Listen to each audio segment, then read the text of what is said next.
YouTube, what's going on? This preacher. So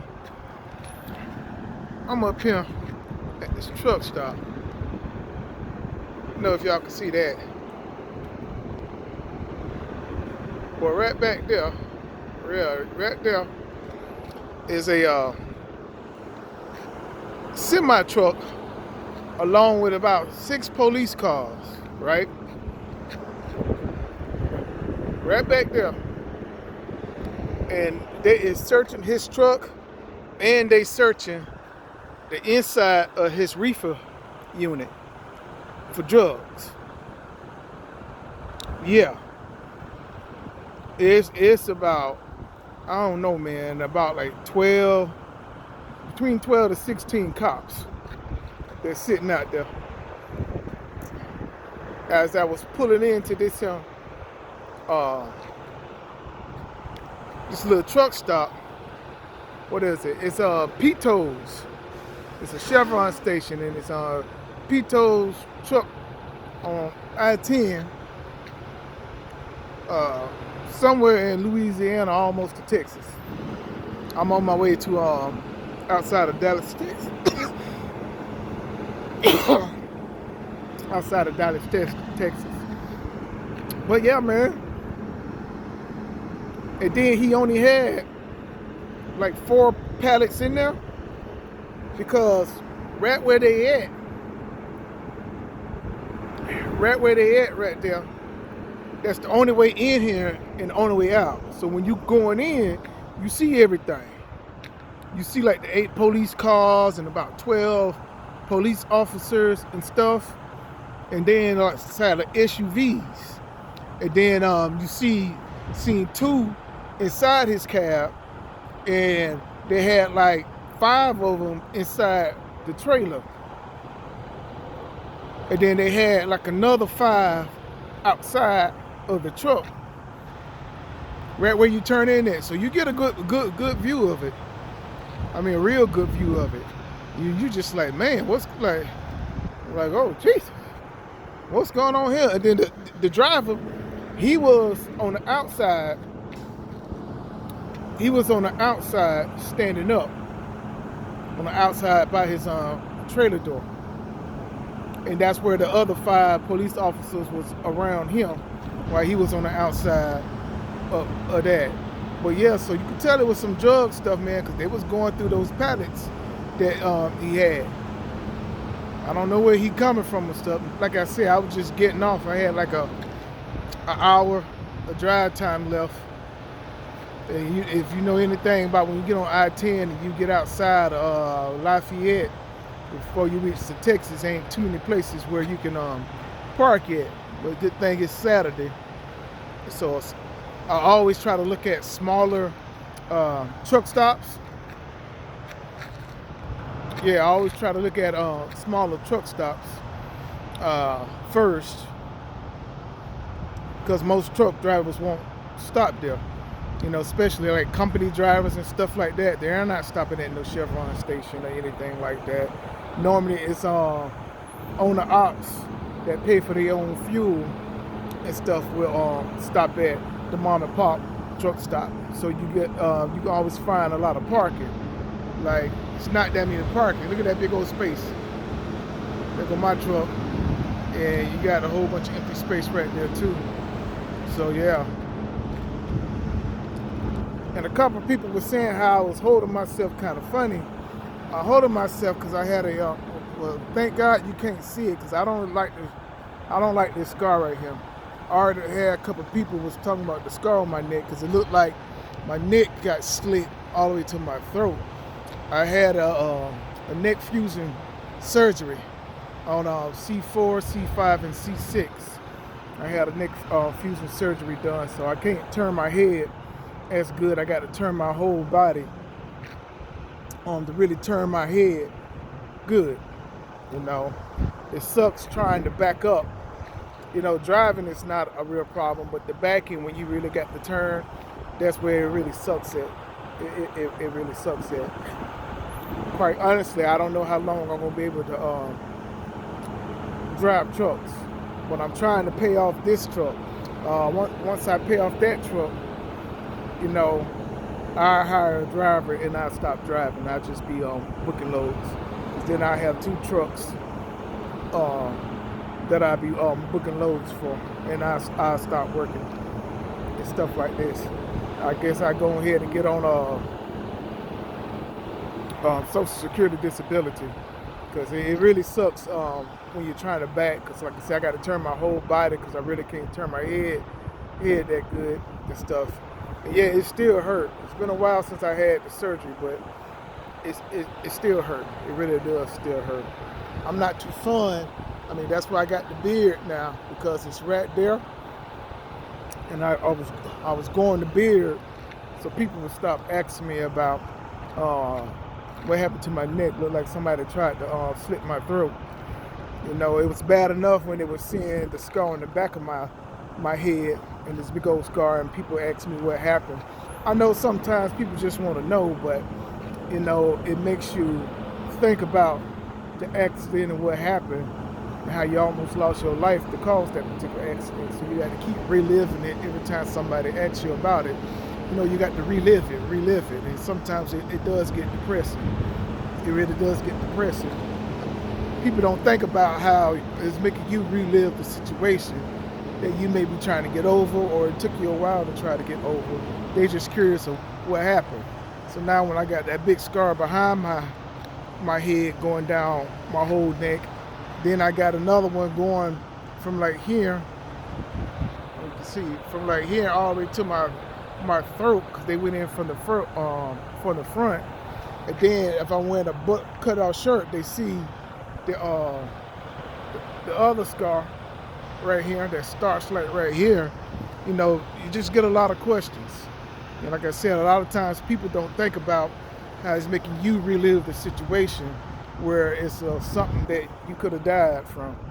You know, and then when you be like, hey, I'd rather not talk about it, you have a nice day, then they think you have an attitude, or they think you being something that you're not trying to be. You're just not trying to talk about it, because after they walk off and they got what they want, you still stuck with all those memories over and over again. Well, I gotta go. I gotta go to sleep. That's where I got to go. You know, I had used to. That's the. Yeah, and behind those trucks is where the store is and stuff like that. So, but yeah, I'm finna go ahead and call it a night, go to sleep, get some rest. Today is Saturday, the 6th. Today is Saturday, 6th. I'm just looking up over there, and I saw more police lights, but looked like they just moving their cars to shine more light up in it or something, or up under the truck. Maybe they finna start looking up under the truck and see something. Maybe they got a tip. I don't know, man. It looks like they may have gotten a tip. You never know. But ain't nothing special, but it gets the job done. You know what I'm saying?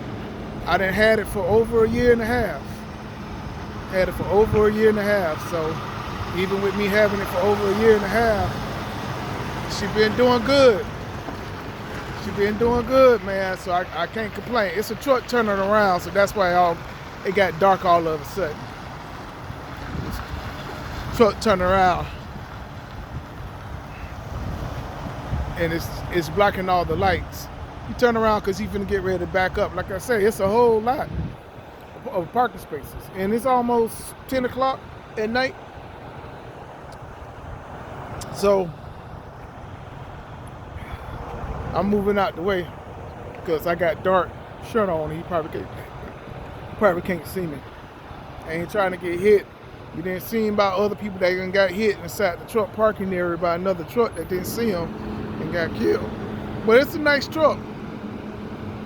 Like I said before, when I first got this truck, yeah, it's not the particular type of truck that I want, because I want a Peterbilt 379, but it's fuel efficient.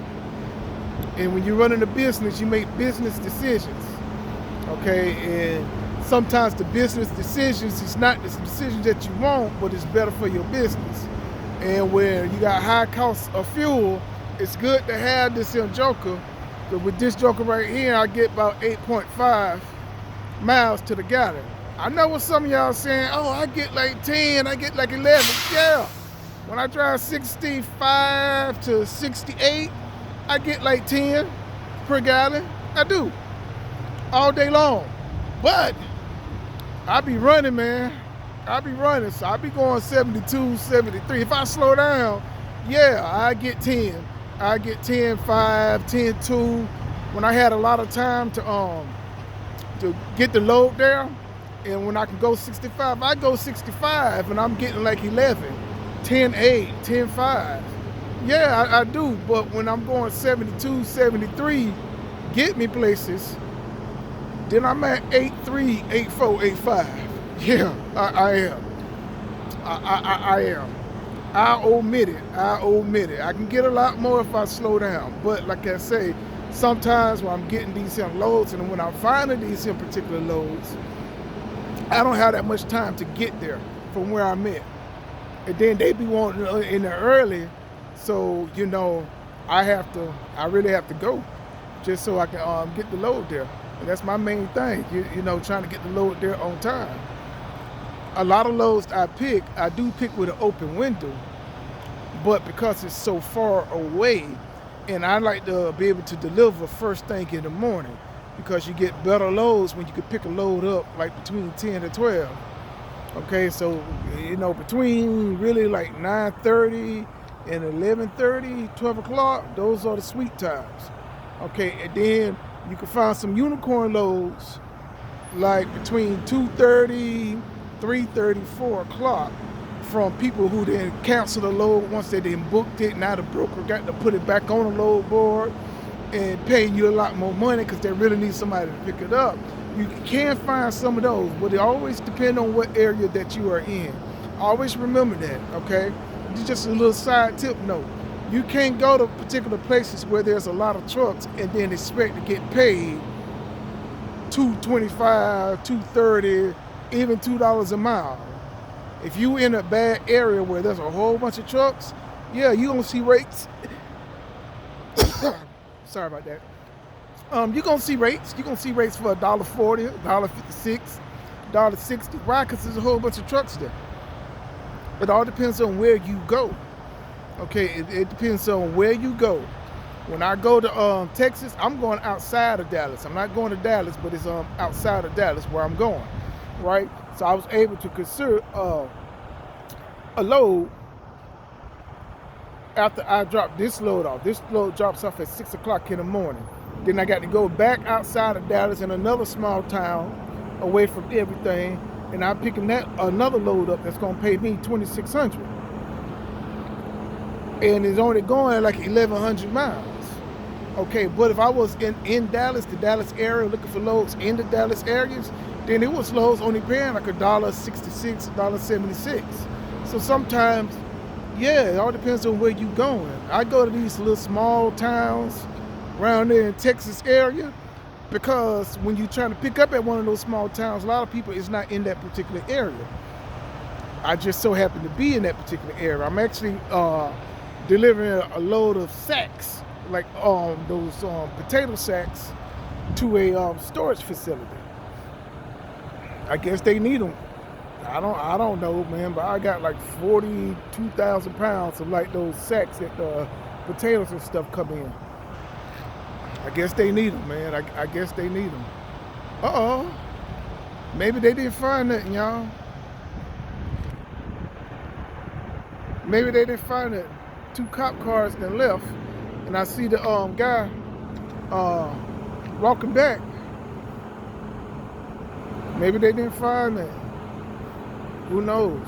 I'm gonna go ahead and go to sleep, sit here trying to be nosy. All right, man. This preacher. I'll let y'all later.